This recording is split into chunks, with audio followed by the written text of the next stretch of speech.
Welcome, ladies and gentlemen, to Minority Movie Report. Today, we're going to be doing a quick hit on Wonder Woman 1984. Just a quick little teaser, a little quick taste. These are going to be shorter, 2 to 7 minutes, just depending on how we feel. Yeah. We're just giving you our initial unthought about thoughts. Very unfiltered. Raw. Thank you. That's the word I was looking for. I know words, and that's one of them. Unfiltered thoughts. You are educated. You're going for a master's. Yeah, I'm trying. But yeah, so this is just our quick initial raw, unfiltered thoughts on movies that we've seen, but we're still probably trying to watch again. Mm-hmm. Maybe want to form a better second opinion. But just right off the bat, what did you think of this new Wonder Woman? It was a mess. It felt like, you know what it felt like?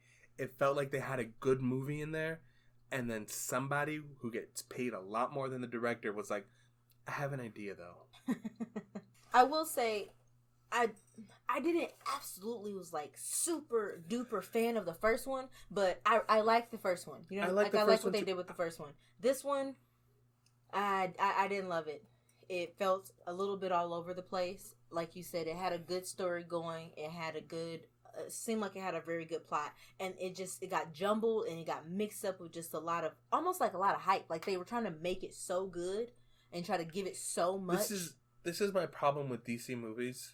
Make me feel like stepdads who don't care. Like they're like, hey champ, I'm gonna take you to the baseball game next week. Yeah. So get your glove ready. Make sure that baby's oiled up. We're gonna be ready for you. I'm gonna be ready for you. Day of the baseball game shows up. Dad is nowhere to be seen. Oh, so like an ain't shit dad as well. Like one of those dads. Yeah. Like, hey son, I'm gonna come pick you up, and then your son's sitting there and you're like, where's my dad? He said he was going to come today. Yeah. And then mom's like, honey, come on inside. I'll make you a sandwich. Maybe he'll come next week. That's exactly what this movie felt like. Absolutely. It's because you're like, oh, this is going to be great. Like, they hyped it up. We're going to have so much fun. This is going to be great. All the jokes, all the quips. Cheetah's going to be here. Yeah, Steve's back. Is that his name? Yeah. Steve. Yeah. Steve Trevor. Yeah, Steve.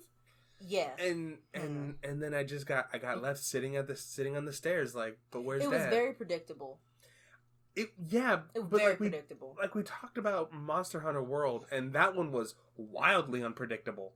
This one was disappointingly. You know what? I think why Monster Hunter worked for me and Wonder Woman 84 didn't work for me was Wonder Woman 84 didn't follow. It feels like Wonder Woman didn't follow its own rules for the universe that it was making or the universe that it was in, and Monster Hunter was like, we don't have any rules, so fuck it, we can do what we want. And then they're like first rule of Fight Club, don't talk about Fight Club. And third one's like, there are no rules, basically. Let's go. Yeah, so I don't know, I'm gonna rewatch it.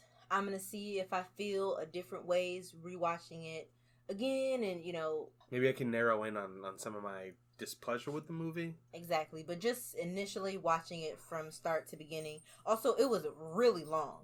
2.5 hours? It was a long movie, and I felt like a lot of it could have been cut down. There was a lot of unnecessary information in there. I'm going to say I didn't need Steve Trevor in this movie. I didn't. I love Chris Pine. I'll watch anything with Chris Pine. I watch Star Trek for Chris Pine. Period. That's the only reason I actually watch it, and mostly just the first one because the rest of them really weren't that good, but I'll rewatch the first one specifically for Chris Pine and Zachary Quinto. But it was initial unfiltered thoughts. I didn't love it. I didn't love it. If you do love it, good for you. I wish I had those eyes. I wish I had that mental set that whatever it is going on with you. Yeah, it ain't going on with us. Yeah. We'll come back and we'll let you know. I'm going to watch it again. We're going to watch it again, again, and we're going to record a full review. Spoilers, of course. But just straight up, right off the bat, I'm not in love with it. I'm really not impressed. And I feel like it was not worth the hype or the wait. I feel like it should have come out way sooner. Yeah. I feel like they should just released it at home. Like I felt like Christmas. It felt like them releasing it on Christmas was gonna be like this moment. Like, oh yeah, like Wonder Woman. Like we've got something to do with our family and really like we can go to the movies. Eventually, it just kind of was like, wait, can we do something else? It's Christmas. Mom, I want to go home. Exactly. That's exactly what it felt like. But yeah, so we'll come back and we'll have more details for you. We'll go into our whys and our why nots and our hows and because. In depth. All right. Well, then that's all I have. What about you? That's it. That's all I got. That's all I have. Don't forget to follow us on Twitter and Instagram. I'll be making sure that those get plugged into the episode description so you can follow us there. Like, share, subscribe, wear your mask, drink your water. Stay safe. We'll see you next time. Love you guys. Take care of yourselves. Bye.